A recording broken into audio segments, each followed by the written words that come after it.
The Xbox One is a very strange system to me. It's technically the non-Nintendo console that I've spent the absolute most time with throughout my life, but until 2023, I had never touched any of the console's exclusive games. I wondered why that was the case. I mean, I mostly used the console to play multiplayer games with my friends, and by their very nature, most big multiplayer games are multi-platform. Stuff like Rocket League, GTA 5, Overwatch...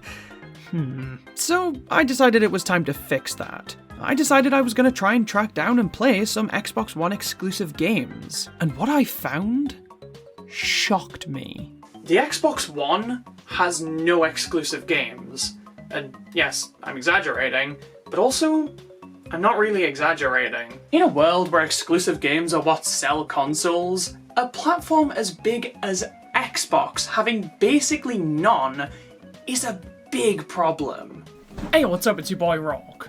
Let's discuss the Xbox One's dire lack of exclusive games, and see if the exclusives that it does have are worth buying this system to play.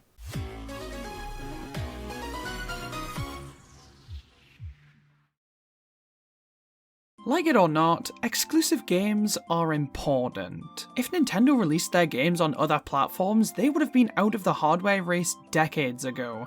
Exclusive games help give customers a reason to buy a particular system. And because of that, companies have incentive to make their exclusive games as good as they possibly can be. People are pretty torn on the concept, some going as far as to say that exclusive games are anti-consumer. But in my opinion, they're only a good thing. So why then do Microsoft not really seem to care about exclusives much at all? The Xbox One launched in 2013, and its time in the spotlight ended in 2020 when its successor, the Xbox Series X, came out. Although in my opinion, the jury's still out on whether or not that system actually does enough to replace the Xbox One, but that's neither here nor there. In that 7-year period though, there were a pitiful number of exclusive games released for the platform. There were a lot of exclusives when you account for Microsoft's cash cow franchises, like Halo and Gears of War and Forza, but to give them credit for releasing multiple games in those franchises would be like giving Nintendo credit for releasing multiple Zeldas, Metroids and Mario Karts, without any appearances from mainline Mario, or Kirby, or Animal Crossing, or Splatoon, or Fire Emblem. You get the picture. Leaning so heavily on 3 core series is less than ideal if you ask me. So I decided to expand the radius of my search to games that don't fall under any of those franchises. When searching for Xbox One exclusive games on Google, the results are less than reassuring. There's an incomplete Wikipedia list, a couple of Reddit posts, and that's about it. And a YouTube search for Xbox One exclusives didn't really paint a more complete picture either. The closest thing I could find to a concrete number of exclusives for this system was in a video by YouTube creator Rocket Sloth, which compiled every Xbox exclusive game throughout the brand's life. And they counted a total of only 33 games that were released exclusively for Xbox One. This might sound like a decent number of exclusives, but if we remove the previously mentioned series from the counter, 4 Halo games, 3 Gears of War games, and 7 Forza games, Jesus, that leaves a mere 19 games you can only play on Xbox One. Now, I don't think this list is 100% definitive. It doesn't include any Xbox One games that require Kinect, such as Fighter Within, and it also doesn't mention a couple of other notable third parties that were exclusive, such as the weird amount of Xbox One exclusive Disney games. And on the flip side, it does include games like Ori and the Blind Forest and Cuphead, which ended up coming to competing platforms only a couple of years after they were released. So, I may not have an exact figure on just how many exclusives this console has, but I was able to track down a good amount of games that can only be played on Xbox One.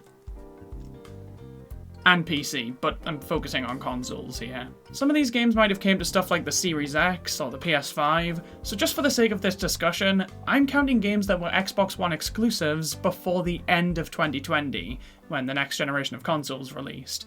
It just seems like a nice place to cap things off. So, what was I able to find? Not much, honestly. One of the first major exclusives that came to mind for the Xbox One is Sea of Thieves. This was a game developed by Rareware that came to the Xbox One in 2018. It's a pirate game, where you get to explore oceans and tackle a load of pirate-themed missions, either in single player or with friends in co-op. From what I understand, the game launched in a pretty barren state, but nowadays it's a really fun time. even if it is the single glitchiest game I have ever played. But I definitely consider this to be an exclusive worth having. Rare also gave us the Rare Replay Collection, a compilation of over 30 games from their back catalogue. I think it goes without saying that this is worth having, but to call it an exclusive feels a bit disingenuous. These are all games from other platforms. Very nice to have on the Xbox One, don't get me wrong, but kind of pushing it when it comes to defining exclusives. One of the earliest Xbox One exclusives was Ryse Son of Rome, a hack-and-slash title set in the Roman Empire that was a launch title for the Xbox One. I'm not big on hack-and-slash games, mostly because I haven't really played any outside of Hyrule Warriors and Deadpool, but I find this game to be quite enjoyable. The combat is really satisfying and the setting is really cool. I just think I'm bad at it.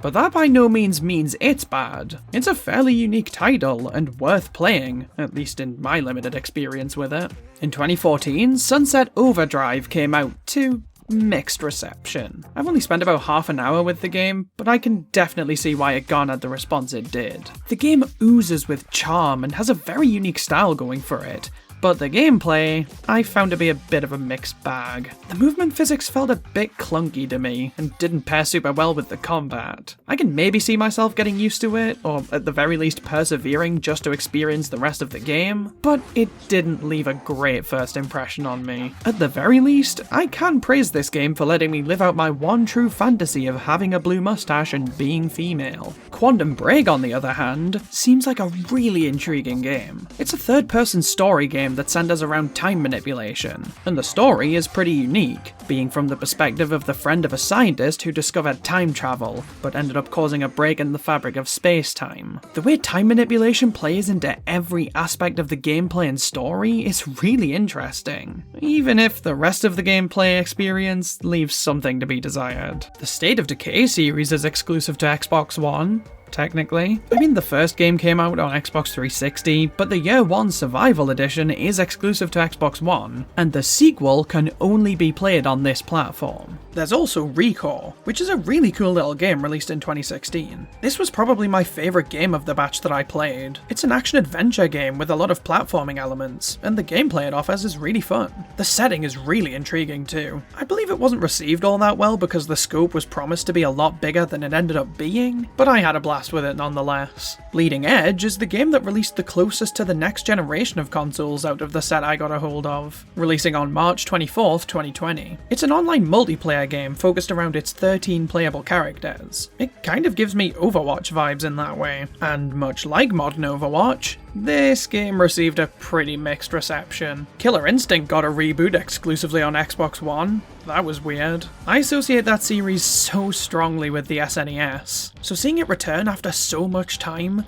only on Xbox, was pretty strange. This game basically acts as a reboot of the series, and I'm no authority when it comes to Killer Instinct, or fighting games in general honestly, but I thought it was pretty good in my limited time with it. Now, Deadrising 3 is a weird one. The only game in its series to be exclusive to one particular platform. I mean, technically the first game was a 360 exclusive, but it did come to the Wii in some form. Deadrising 2 was on both the 360 and the PlayStation 3 though, and then Deadrising 4 went right back to being multi-platform. This game is fun though. I like the contrast between the somewhat serious story and the batshit insane gameplay where you get to kill zombies with anything you can get your hands on. The final exclusive I managed to find was Crackdown 3. Unless you want to talk about Project Spark, but if CEX don't want to buy it from me, I don't want to discuss it. Crackdown 3 is another third-person shooter, shock, where you get to play as Terry Crews and deal with some funky movement physics. This game is actually pretty fun. It doesn't take itself too seriously, which opens the door for some funny moments. And the gameplay, though a bit clunky, is actually pretty enjoyable. Now, there are actually a fair few more exclusives for the Xbox One. They're just digital exclusives. And while I'd love to play them,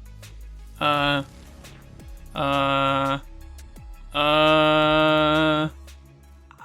don't have enough hard drive space for them. Fucking stupid white rectangle making me do 90GB installs for games I bought on disc. The fuck is wrong with you? This is a really solid selection of exclusive games, but the question still stands, are they worth buying an Xbox One for?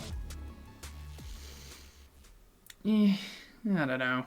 I'm glad that I bought these games, and I think all of them are worth buying. They all have something unique to offer, and despite their flaws, can be really fun. But I think they're only worth buying if you already have an Xbox One. When you compare these games to the likes of Sony and Nintendo's exclusive offerings, this selection really falls flat. I don't think you should buy an Xbox One just to play these games, with the possible exception of Deadrising 3 if you're a big fan of the series and want to play the third entry, but that game's also on PC, so not a super compelling argument. Now, when you factor in Halo, Gears of War, and Forza, you've got a much stronger case for buying this system based on its exclusives. But even considering that, let's be honest.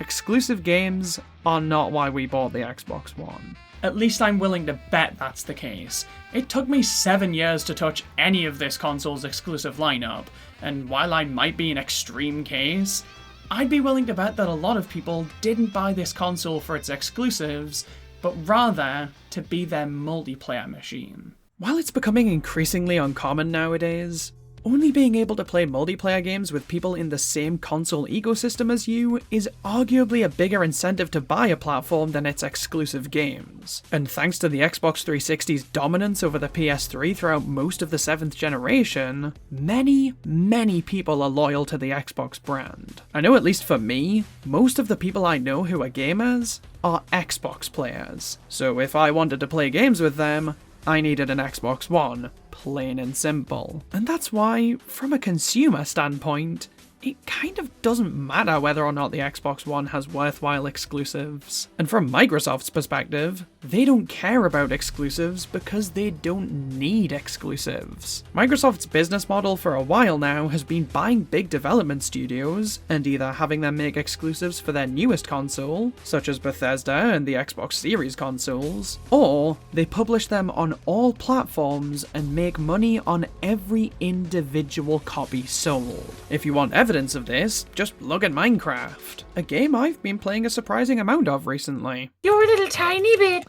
Stop touching me, you asshole. Microsoft bought Mojang when Minecraft was skyrocketing in popularity, published the game for all consoles, and presumably raked in untold millions from all of the copies it sold. Microsoft doesn't care about exclusives because they don't have to care about exclusives, and while I don't really think that's a good enough reason, it's clearly working for them. But if I may offer one final argument in support of Microsoft investing in more exclusives, PlayStation owners still have yet to recover from not being able to play Rush, a Disney Pixar adventure. This is how you win, Microsoft.